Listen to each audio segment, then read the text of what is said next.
I live in a van, and after 2 years of full-time travel, I needed a break. So I rented this condo for a month in Myrtle Beach, South Carolina on the off season. I got a great deal. I've been here a couple weeks, and there's a few things that I forgot that is so luxurious about staying in a sticks and bricks. Now, before I get onto my list, let me put a little disclaimer that I still love and enjoy van life. I enjoy the freedom. I enjoy all the great things about it. I even enjoy being in a small space a lot of the time, all the things. So this isn't a diss on van life. And if you live in a vehicle and you've been feeling a little bit blah on the road, it might be time to take a break. Also, if you live in a sticks and bricks all the time and you're just clamoring to get out and travel and you're not quite ready to do that yet, or you're saving up for that, don't take for granted the little things in the meantime. Let's get onto the list. I'm not typically a bath person. I like to take showers. I've said often that I don't like to sit in the same water where I'm bathing. And I also thought it was always a hassle to take the time to fill up the water, put bubbles, oils, and all these things. But there's something to be said for just turning on the hottest water, letting it fill up, and then just soaking. You don't have to add any extra fluff. You don't have to do nothing. You can just literally sit in it like a jacuzzi. And it's so peaceful and calming, especially if you bring a little music in there. I bring my gospel music in there and I just sit and just chill out. It's fantastic. I didn't know I was missing it until I got here and I took a bath, and it just soothed my soul. You don't get that living in a van because you won't have a bathtub in a van generally. And at the Planet Fitness, it's only shower. Unless you have a gym that has a jacuzzi or you go to a jacuzzi, you don't really get a bath. Now, of course, you can go soak in a hot spring, but that doesn't happen all the time. So there's something to be said for a bath. If you have one, take a soak tonight. Let me know how it goes. I think you're going to like it. Water conservation. Now, this is a big thing, especially in places like California where they really do need more water. But when you live in a van and you have a limited supply of water, you really got to ration it out. So when I'm washing dishes, I find myself just turning on the slightest bit of water, getting something wet, turning it off, soaping it up, washing it, and then just trying to trickle it and just get it as clean as possible before turning off the water.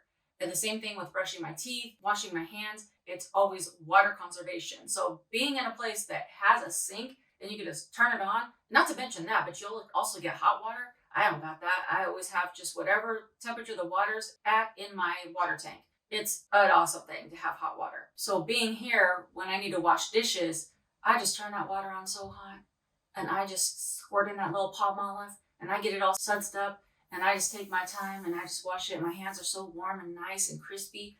Ooh, nobody really likes to do the dishes, but when you have hot water and an abundance of water, doing dishes isn't so bad. I know a lot of vans do have a setup where they've built in a seat and a desk. I don't have that. I used my space in different ways. I didn't build that in. So I really don't have a place to sit that's like up and down chair, like sitting and at a desk and just proper sitting. So coming here, there's a dining room table with some straight back chairs. And at first I was like, oh goodness, sitting in a straight back chair is hurting my back.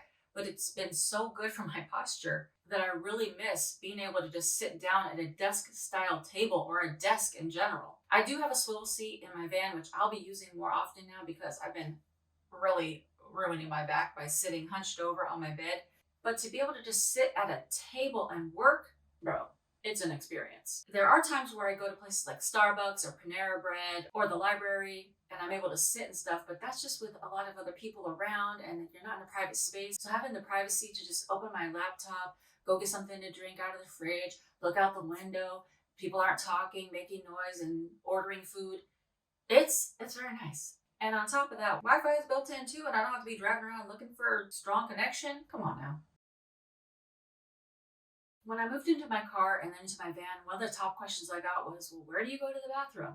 Okay, well, that's no big deal. When you're in a car, you can have little pee funnel. You can just go into different restaurants and stores and go to the bathroom. It's pretty inconvenient, but you can do it. In my van, now I have a toilet in there that I built, and it's basically a trash can inside of there and a little bucket to go pee. It's not a big deal. I don't mind it, but when I transitioned from that to this for a month, flushing is a serious deal. Indoor plumbing, it's something that we take for granted every day. After I have my coffee and I have my little PCP, which is my post-coffee poop, I just go to the bathroom, sit down, plop, plop, fizz, fizz, flush the toilet. It goes down to the sewers and I don't have to think about it. I don't have to smell it. I mean, I guess, you still have to spray, but whatever. You don't have to bag it up, put it to the side, and try to find somewhere to dump it. And in the meantime, your van is just smelling up. It's not ideal. It's not the worst thing in the world, but just to be able to go to the bathroom and flush it, come on now. That's I don't even know what to say. It's a modern miracle. Now listen. This next one is something that I really didn't think about until I was here. Let me roll up my sleeves for this one. Separate rooms. I know there's many people that live in studio apartments, or I guess what they call over here in the Southeast, efficiencies. I never really knew that was a thing. But just like a one room where you just live, having a space to be able to separate your bedroom from your living space is magnificent. It's a mind bender. You don't really think about the fact that you have a space to live, do all your things, it's separate, and then have a space to come into your room and just to sleep, just to get some rest. And then you can leave the thoughts of the day in the living area and then just come to bed and just lay down, chill out, and just relax. It feels so nice, bro. I can't even tell you. It's something that I didn't ever really stop to think about, because I thought, okay, even if I get a house or an apartment, I really don't mind if it's a studio apartment or like a one room, but I actually do now. If I'm going to pay for something, I'm having 2 separate rooms where I can split my time and have a place of rest, a place where you could just sit and relax and not really focus on anything else. There is something to be said mentally for changing your environment.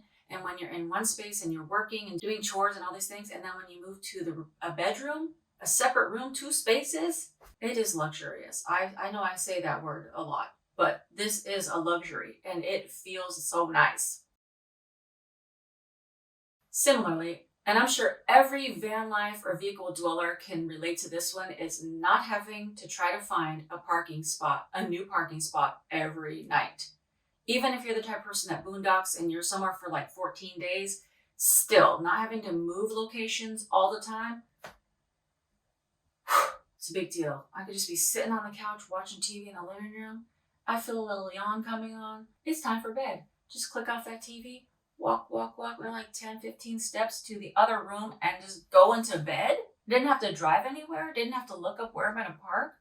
Didn't have to circle around trying to find safe places.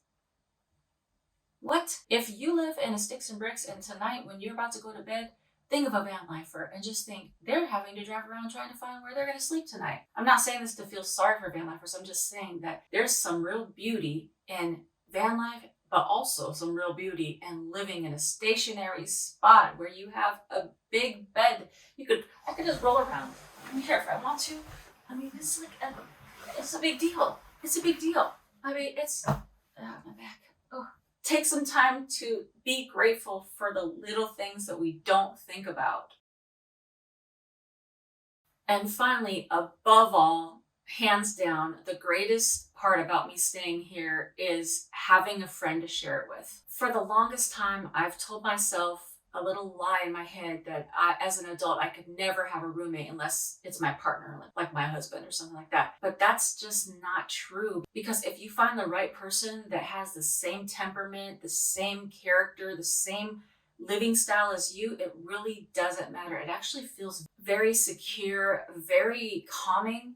And it's one of the greatest feelings to be able to just be in the same space with another human being and be like, hey, you want to sit down and have breakfast together? You want to walk down to the store together? Do you want to do something together? Somebody could be like yes or no, but you have the option to do that. You have somebody to just talk to late at night and just kick back and laugh and joke around, and then go to your separate spaces and have the freedom of your own room.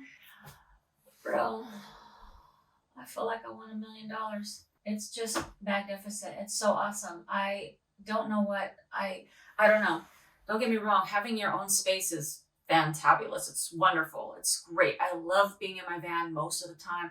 I am a natural introvert. I like being alone, but really, it's something that I always thought I could never do. And now that I'm here with somebody, having a friend close by, it is a true blessing, a real true blessing. Call your friends today. Just check in on them and just tell them you love them. Now, to wrap up this video, again, this is not a bash on van life. This is not to put down any aspects of van life, because there's so many great things about the lifestyle. This is a video for us all to take a moment of gratitude for the things we have and the place we're in right now in our life. All of us can get to that point where we think the grass is greener, whether you live in a vehicle, an RV, a truck, an apartment, a home, a luxury place, you live in a different country.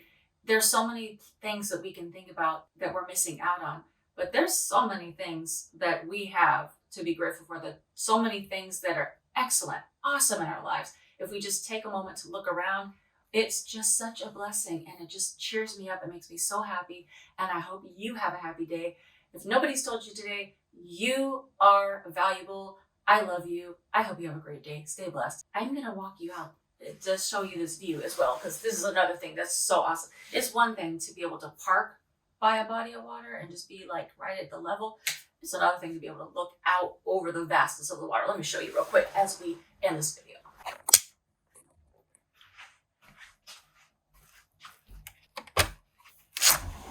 Even on a balmy, gloomy day, it's still magnificent and vast and amazing. Look at how far back that goes. God is amazing. Stay blessed.